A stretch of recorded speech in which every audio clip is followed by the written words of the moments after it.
नमस्कार मैत्रिणींनो, स्वागत आहे आपलं सीताच्या स्वयंपाकमध्ये. तर आज मी फणसची रेसिपी दाखवणार आहे. पहा, फणस बघा बाजारातून मी आणलेला आहे. फणस घेतलेला आहे, अर्धा किलो फणस घेतलेला आहे आणि ह्याची मी रेसिपी बनवणार आहे. एवढी जबरदस्त रेसिपी आहे ना, मी आता इथे बाजारात आलेली आहे पहा तुम्ही. आणि हे फणस आता मी वजन केलं आणि हे कापून देतात ती लोक. पहा आता कशा पद्धतीने कापून देतात हे बघा. याचं मागचं साल काढून टाकतात आणि मधला गर असतो ना तो देतात. हे मोठी मोठी फणसं होती तिथे मस्त. आणि हे फणसापासून मी आज रेसिपी बनवणार आहे. एकदम तुमच्या मटन चिकनला मागे सारणारी रेसिपी आहे. नक्की व्हिडिओ पहा. तर इथे बघा मी आता घेतलेले आहे फणस, तर आणलेले आहे माझ्याकडे आहे. आणि इथे मी घेतलेला आहे कांदा. छोटे छोटे 2-3 कांदे होते ते घेतलेले आहेत. आणि त्याला मी असं छान असं तेलावर भाजून घेणार आहे. आपल्याला पहिला मसाला बनवायचा आहे. मसाल्यासाठी काय काय लागणार आहे ते पहा. नंतर फणसाचं काय होतं आहे ते पहा. तर इथं भरपूर सारा लसूण घेतलेला आहे आणि कांदे पण 2-4 घेतलेले आहेत. 4 कांदे छोटे छोटे होते ते घेतलेले, मोठे मोठे तुकडे करूनच टाकलेले आहेत. आणि छान असा कांदा परतून घ्यायचा तव्यावरती. मस्त परतून घेते पहा कांदा. लसूण तर टाकलेला आहे आणि कांदा बी टाकलेला आहे. मैत्रिणी, ही रेसिपी तुम्हाला मटन चिकनला मागे सारणारी रेसिपी आहे. तुम्ही वाटणार का खरंच मटनच केले आपण अशा पद्धतीने, किंवा चिकन केले असं वाटणार तुम्हाला. अशी जबरदस्त रेसिपी, मटन चिकन न खाणारे लोक ही रेसिपी खाऊ शकतात. फार अप्रतिम लागती, चव तीच येणार. नक्कीच करून पहा. फणस असं घ्यायचं की म्हणजे पिकलेलं नाही घ्यायचं, कवळं असेल ना ते घ्यायचं. बाजारात भरपूर आता फणसं भेटतात, तर तुम्ही नक्कीच आणून पहा. खूप टेस्टी लागते, खूप छान लागते ही भाजी. तर हा कांदा मी छान परतून घेतला आहे. पहिला लसूण टाकला, आलं टाकलेले. आता 1 इंच तुकडा होता तो तुकडे करून त्याचे टाकलेले आहेत आल्याचा. कांदा बी परतून झालेला आहे बऱ्यापैकी आपला. छान लालसर झाला पाहिजे कांदा मस्त. आणि आता मूठभर चांगलं खोबरं टाकणार आहे. सुक्कं खोबरं घालायचं, ओलं नाही घालायचं, सुक्कंच घालायचं. ओल्याने काय होतं, पांचाट भाजी होती म्हणून. आणि पचपचीत लागती. म्हणजे काय माहिती, पचपचीत म्हणजे अशी पाण्यावानी अशी लागती. तर तुम्ही सुक्कं घालून पहा. आणि देठावालं मी घेणार आहे कोथिंबीर. देठ असेल ना त्याला ती घ्यायची, फक्त मुळं काढून टाकल्यात. आणि देठासकट कोथिंबीर घेतलेली आहे. छान परतून घेते मी आता पहिला सर्व हे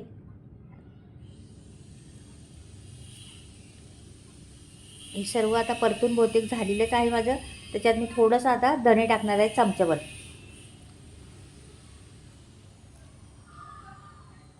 आणि छान हलवून घेते. मग थंड झाल्यावर वाटून घ्यायचा मसाला आपल्याला. एवढाच मसाला आहे तो वाटून घेते. तर थंड झालेला आहे आपलं. हा मसाला मी वाटून घेणार आहे. या पद्धतीने वाटून घेते मसाला. पाणी टाकायचं त्याच्यात, पाणी घालून वाटायचं. खोबरं बारीक किसलेलं आहे त्याच्यामुळे पटकन होणार आहे. खोबऱ्याचे तुकडे असते तर मग वेळ लागतो मसाला वाटायला. पण खोबरंच किसलेलं आहे आपण म्हटल्यावर लगेच मसाला होणार आहे. थोडं पाणी घालून घेते, मग मसाला तयार होईल आपला. झटपट रेसिपी आहे, काय अवघड नाही एवढी. नवशिकाऊ असतील ते पण करू शकतात. अशा पद्धतीने वाटून घेतलेलं आहे पहा. आता हे बाजूला ठेवते मी आणि कढईकडे ह्याच्याकडे जाते. तर ते फणस ह्याने मोठे मोठे करून दिले होते आपल्याला. भरपूर मोठे मोठे तुकडे होते हे फणसाचे. त्याचे आता मी जरा जरा छोटे छोटे तुकडे करणार आहे. हे बघा, अशा पद्धतीने जरासे तुकडे केले ना तर आपल्याला एकसारखे खायला बी छान लागतात. आणि त्याचे बिया सकट घेतलेल्या. हा मैत्रिणींनो, बिया पण कवळ्या आहे त्याच्या. फणस जून नाही घ्यायचं, जून असलं तर मग ते पिवळं असतं आतमध्ये. पण हे पांढरंच आहे म्हटल्यावर हा. आणि बी वगैरे सगळं कवळे आहेत, त्यामुळे अशा पद्धतीनेच घ्यायचं. धुवून घ्यायचं स्वच्छ. मग नंतर हे बघा बऱ्यापैकी झालेलं आहे.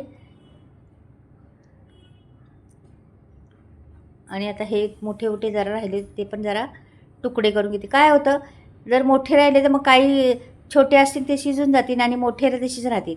म्हणून एकसारखे तुकडे करून घ्यायचे. आता हे पाण्यात स्वच्छ धुवून आणते. तर मी धुवून आणलेले आहे. आता इथे बघा कोथिंबीर मी जरा चिरून घेते. ते पण आपले धुवून झालेले आहे स्वच्छ.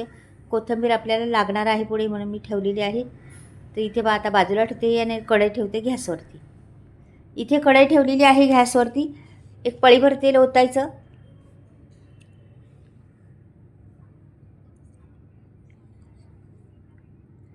त्याच्यात टाकायची मोहरी. मोहरी छान फुलल्यानंतर दुसरं प्रोसेस करायची आपल्याला.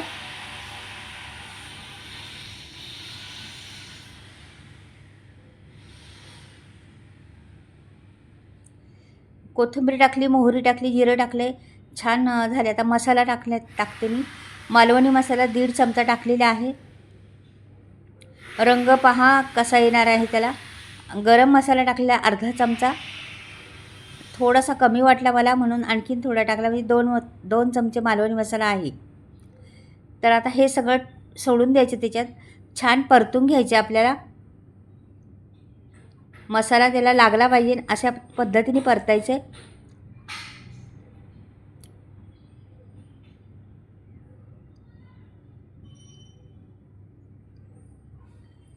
वर खाली करत राहायचं सारखं. ह्याला शिजायला जास्त वेळ लागत नाही, लगेच शिजतं.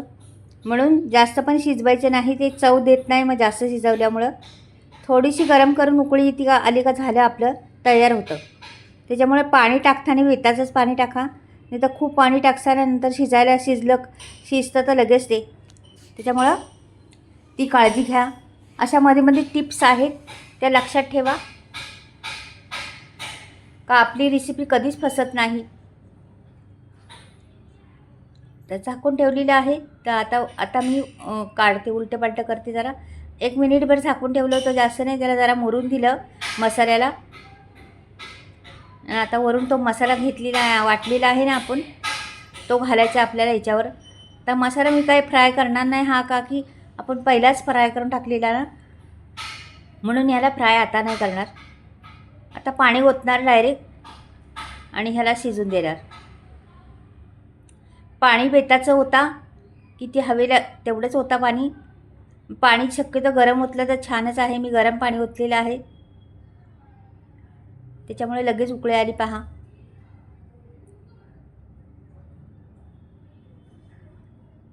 तर छान असं हलवून घ्यायचं. ते खूप टेस्टी लागते, खूप छान लागते. ज्याच्या गळ्यात माळकरी असतील ना त्यांना तर मटण खाल्ल्यासारखंच वाटणार, एवढं मस्त वाटणार. आता आपल्याला किती क्वांटिटीची करायची, किती पातळ करायची, किती घट्ट करायची त्याच्यावर आहे. तर मी एवढी केलेली आहे. माझ्याकडे 5, 7, 8 माणसं जेवणार एवढी करणार आहे मी. पहा आता मीठ टाकायचं चवीप्रमाणे आणि मंद गॅसवर याला झाकण ठेवून मंद गॅसवर शिजून द्यायचं. जास्त फास्ट गॅस करायचा नाही. फक्त 2-3 मिनटं शिजलं का लगेच होणार आहे ती. जास्त वेळ खाणार नाही, म्हणून काळजी घ्या. कमी शिजवायचे प्रयत्न करा, जास्त शिजून देऊ नका त्याला. आता जवळजवळ आपली 30% तरी शिजली आहे. आता ही पहा आपली शिजून झालेलीच असणार आहे पहा. 3 मिनटं मी ठेवलं होतं, जास्त नाही. 3 मिनटात शिजली आहे. रंगही सुरेख आलेला आहे त्याला, मस्त आहे बघा. अगदी रसरशीत झालेली आहे, खूप छान. तर शिजले का पाहू आपण. लगेच शिजते. 3 मिनटं ठेवलं होतं, जास्त नाही ठेवलं तरी बघा शिजलं असणार आहे ते. हे बघा शिजले आणि लगेच. मैत्रिणींना मला वाटतं मटण शिजते असा सुगंध सुटलेला आहे मसाल्याचा आणि त्या फणसाच्या गऱ्यांचा. खूप छान टेस्टी. आता मी काढून दाखवते तुम्हाला प्लेटमध्ये कशा पद्धतीने दिसते, काय दिसते. तिथे दिसेल तुम्हाला व्यवस्थिशीर. तर इथे जास्त आहेमुळं खूप दिसतंय ते. इथे समजेल तुम्हाला किती लागते, काय लागते.